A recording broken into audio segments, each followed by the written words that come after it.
Hello everyone. आज हम आपको बताते हैं वाल्मीकि जयंती क्यों मनाते हैं। अश्विन मास की पूर्णिमा के दिन प्रतिवर्ष वाल्मीकि जयंती मनाई जाती है। वाल्मीकि रामायण के बारे में आपने पढ़ा ही होगा, जाना ही होगा। उनके सम्मान में प्रतिवर्ष कार्यक्रम आयोजित किए जाते हैं। कुछ क्षेत्रों में वाल्मीकि जयंती पर झांकी, चल समारोह भी निकाले जाते हैं। महर्षि वाल्मीकि के बारे में हम लोग को ये जानना चाहिए कि वाल्मीकि के जन्म के बारे में वैसे तो कोई स्पष्ट उल्लेख नहीं है, लेकिन यह माना जाता है कि वाल्मीकि का जन्म महर्षि कश्यप एवं अदिति की 9वीं संतान एवं उनकी धर्मपत्नी चरसड़ी के घर हुआ था। यह कहा जाता है कि वाल्मीकि ने ही संसार के पहले श्लोक की रचना स्वयं की थी। पौराणिक आख्यानों के अनुसार जब भगवान श्री राम ने माता सीता का परित्याग कर दिया था, तब उन्होंने वाल्मीकि के ही आश्रम में निवास किया था। उनके ही आश्रम में सीता माता ने लव एवं कुश को जन्म दिया था।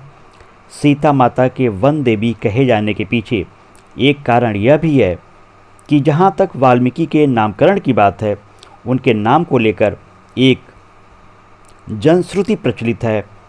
यह कहा जाता है कि एक बार जब वाल्मीकि ध्यान में मग्न थे, तब उनके तन पर दीमक चढ़ गई थी। जब अपनी ध्यान साधना पूरी हुई, तब वाल्मीकि ने दीमकों को हटाया। आपको मालूम है, दीमक के घर को भी वाल्मीकि कहा जाता है। इसके चलते उनका नाम भी वाल्मीकि पड़ गया। वाल्मीकि का एक अन्य नाम रत्नाकर भी है।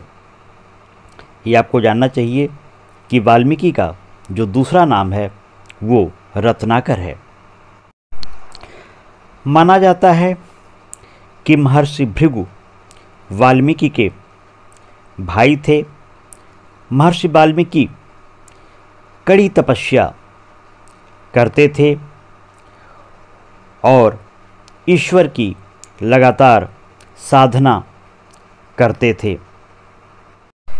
ऐसा माना जाता है कि त्रेता युग में भगवान श्री राम की कहानी महर्षि वाल्मीकि ने नारद मुनि से सुनी थी। इन्हीं के मार्गदर्शन में उन्होंने महाकाव्य लिखा, रामायण। लगभग 4,80,002 शब्दों से बना है। माना जाता है कि भगवान राम की कहानी नारद मुनि पीढ़ियों तक सजों के रखना चाहते थे। यही कारण है कि उन्होंने वाल्मीकि जी को इसके लिए चुना। इसके बाद महाकाव्य रामायण की रचना हुई। वाल्मीकि जयंती के दिन भक्त मंदिरों में जाते हैं, साथ ही रामायण भी पढ़ते हैं। इनमें 24,000 श्लोक होते हैं। चेन्नई के तिरुवन्नमयूर में स्थित वाल्मीकि जी का सबसे प्रसिद्ध मंदिर है। ये चेन्नई के पास है। मान्यता है कि यह मंदिर 1300 वर्ष पुराना है।